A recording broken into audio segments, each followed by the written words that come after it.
ഒരു വാഹനത്തിൻ്റെ പിറകിൽ എഴുതി കണ്ട വാചകം ഓർക്കുന്നു. യാത്രയുടെ സതുദ്ദേശത്തെ സർവശക്തൻ സഫലമാക്കട്ടെ. കേവലം ഒരു ആശംസ. അതിനപ്പുറം അതൊരു പ്രാർത്ഥനയായി മാറുകയാണ് പുതിയ കാലത്ത്. കാരണം നിരത്തിലേക്ക് ഇറങ്ങുന്നത് പേടി സ്വപ്നമാണിപ്പോൾ പലർക്കും. ദിനംപ്രതി 200 പേരെ വഹിക്കുന്ന 2 വിമാനങ്ങൾ ക്രാഷ് ചെയ്ത് എല്ലാവരും മരിക്കുന്നു എന്ന് കരുതുക. ഏതൊരാളെയും ഞെട്ടിക്കുന്ന കാര്യമാണത്. യഥാർത്ഥത്തിൽ ഇന്ത്യയിൽ ദിവസവും ഇപ്രകാരം 400-ലധികം പേർ മരിക്കുന്നുണ്ട്. എന്നാൽ വാഹനം വിമാനമല്ലെന്നു മാത്രം. ട്രക്ക് മുതൽ 2 വീലർ വരെയാണവ. പക്ഷേ ആർക്കും ഒരു കുലുക്കവുമില്ല. സേവ് ലൈഫ് ഫൗണ്ടേഷൻ എന്ന സംഘടന വഴി വാഹനാപകടങ്ങളെ പ്രതിരോധിക്കാൻ പ്രയത്നിക്കുന്ന Piyush തിവാരിയുടെ വാക്കുകളാണിത്. Road crashes are one of the most pressing public health issues in the world, disproportionately impacting the poor.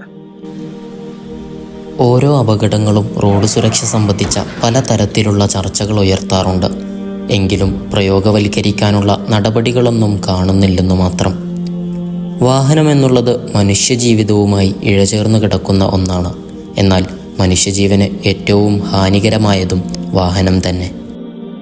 ആരാണ് ഉത്തരവാദി? ഒറ്റവാക്കിൽ ഡ്രൈവർ എന്നാണ് ഉത്തരമെങ്കിലും കേന്ദ്ര ഗതാഗത മന്ത്രി നിതിൻ ഗഡ്കരി പറയുന്നത് കൂടെ കേൾക്കുക. 4 बातें हैं. रोड इंजीनियरिंग, इसमें खूब गलतियां हुई है. ये जो लोवेस्ट जो होता है डीपीआर बनाने वाला, इसके कारण तो इतने घटिया डीपीआर बनाते हैं और वो लोग तो अभी मेरे सामने खड़े नहीं होते. അയഞ്ഞ നിയമങ്ങൾ, അളവ് കുറഞ്ഞ പിഴുത്തുക, റോഡ് നിയമങ്ങളിലെ അജ്ഞത, ലഹരി ഉപയോഗം, ഉയർന്ന മാനദണ്ഡങ്ങളൊന്നുമില്ലാതെ താരതമ്യേന എളുപ്പം ലഭ്യമാകുന്ന ലൈസൻസ്, വാഹനങ്ങളുടെ നിർമ്മിതിയിൽ സുരക്ഷയ്ക്ക് നൽകുന്ന അവഗണന, സീറ്റ് ബെൽറ്റോ ഹെൽമറ്റോ ഉപയോഗിക്കാതിരിക്കൽ, കുട്ടികളുടെ റോഡ് സുരക്ഷതയിലുള്ള അലംഭാവം, റോഡിൽ നിർബന്ധമായും സാർവത്രികമായും വേണ്ട ക്യാമറ കണ്ണുകളുടെ അഭാവം, ഇങ്ങനെ നീളുന്നു പ്രതിപ്പട്ടിക. സ്കൂൾ വിനോദയാത്രയിൽ കുട്ടികൾ മരണപ്പെട്ട അപകടങ്ങളിൽ പോലും സത്വരവും സ്ഥിരവും കടുത്തതുമായ നിയമ നടപടികൾ ഉണ്ടാകുന്നില്ല. സ്ഥിരം കുറ്റവാളികൾ പോലും നിയമത്തിൻ്റെ റഡാറിന് പുറത്താണ് എന്നതും നമ്മുടെ സംവിധാനത്തിൻ്റെ മാത്രം പ്രത്യേകതയാണ്. റോഡപകടങ്ങൾക്കുള്ള പ്രധാന കാരണങ്ങൾ 3 എണ്ണമാണ്. വാഹനത്തിൻ്റെ തകരാർ, ഡ്രൈവറുടെ അശ്രദ്ധ, റോഡിൻ്റെ തകരാറുകൾ എന്നിവയാണവ. സാങ്കേതിക വിദ്യയിലെ മികവ് വർദ്ധിച്ചതോടെ വാഹനത്തിൻ്റെ തകരാറുകൾ ഒരു പരിധിവരെ കുറഞ്ഞിട്ടുണ്ടെങ്കിലും പരിപാലനക്കുറവ് മൂലം വാഹനങ്ങൾ അപകടത്തിൽപ്പെടാറുണ്ട്. ഡ്രൈവിംഗ് ലൈസൻസ് ലഭിച്ചു എന്നതുകൊണ്ട് മാത്രം ഏതൊരു വാഹനവും തൻ്റെ കൈവെള്ളയിലൊതുങ്ങുമെന്ന ധാരണ തികച്ചും തെറ്റാണ്. ഏതൊരു വാഹനം പരിചയപ്പെടുമ്പോഴും ഏവരും പറയുന്നത് അതിൻ്റെ എൻജിൻ പവറിനെയും സ്പീഡിനെയും സംബന്ധിച്ചാണ്.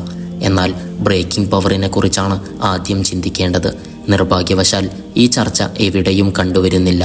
എൻജിൻ പവർ വർദ്ധിക്കും തോറും അപകട സാധ്യത കൂടുമെന്നും ബ്രേക്കിംഗ് പവർ അതിനുള്ള സാധ്യത കുറയ്ക്കുമെന്നുമാണ് ആദ്യം മനസ്സിലാക്കേണ്ടത്.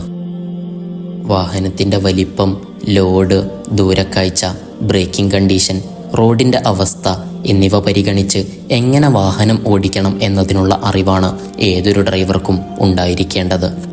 മറ്റൊരു പ്രധാനപ്പെട്ട കാര്യമാണ് മറ്റ് റോഡ് ഉപഭോക്താക്കൾ ഉണ്ടാക്കിയേക്കാവുന്ന അപകടങ്ങളെ സംബന്ധിച്ചുള്ള മുൻധാരണ. അതിനനുസരിച്ച് എന്ത് മുൻകരുതലെടുക്കണമെന്ന് തീരുമാനിക്കാനുള്ള കഴിവിനെയാണ് ഡിഫെൻസീവ് ഡ്രൈവിംഗ് എന്ന് പറയുന്നത്. വാഹനങ്ങൾ ഓടിക്കുന്നവർക്കും റോഡ് ഉപയോഗിക്കുന്നവർക്കും അപകടത്തിനെക്കുറിച്ചുള്ള ധാരണ മനസ്സിൽ ഉയർന്നു നിൽക്കുമ്പോൾ അപകടങ്ങൾ വളരെ കുറവായിരിക്കും.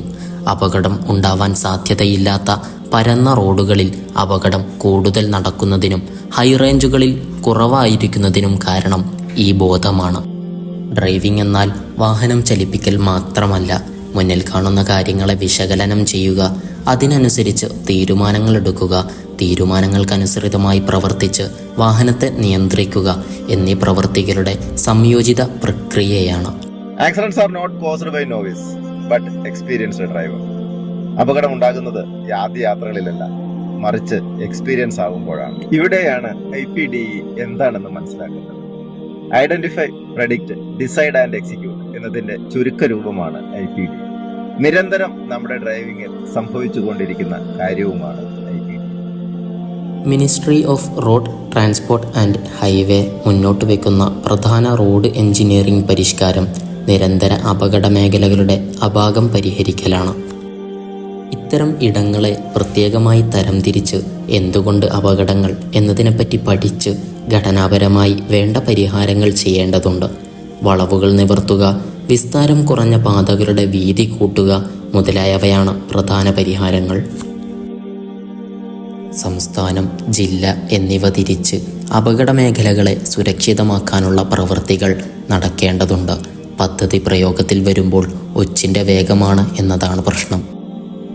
1988 മോട്ടോർ വാഹന നിയമം പരിഷ്കരിച്ച് 2019 ഭേദഗതികളോടെ അവതരിപ്പിച്ചതിൽ ചില ശ്രദ്ധേയമായ മാറ്റങ്ങളുണ്ട്. കാഴ്ചക്കാരല്ല കാവൽക്കാരാകാം എന്നതാണ് പ്രധാനപ്പെട്ട ഒന്ന്. എല്ലാവരുടെയും വിചാരം അപകടത്തിൽപ്പെടുന്ന ആളെ കൊണ്ടുപോയാൽ അതോടുകൂടി തീർന്നു എന്നാണ്. യഥാർത്ഥത്തിൽ ഒരു കുഴപ്പവും സംഭവിക്കില്ല. ഈ ആളുടെ പേര് പോലും വേണ്ട. അങ്ങനെ ഒരു സുപ്രീം കോടതി വിധി തന്നെയുണ്ട്, സുപ്രീം കോടതിയുടെ ഓർഡറും ഉണ്ട്.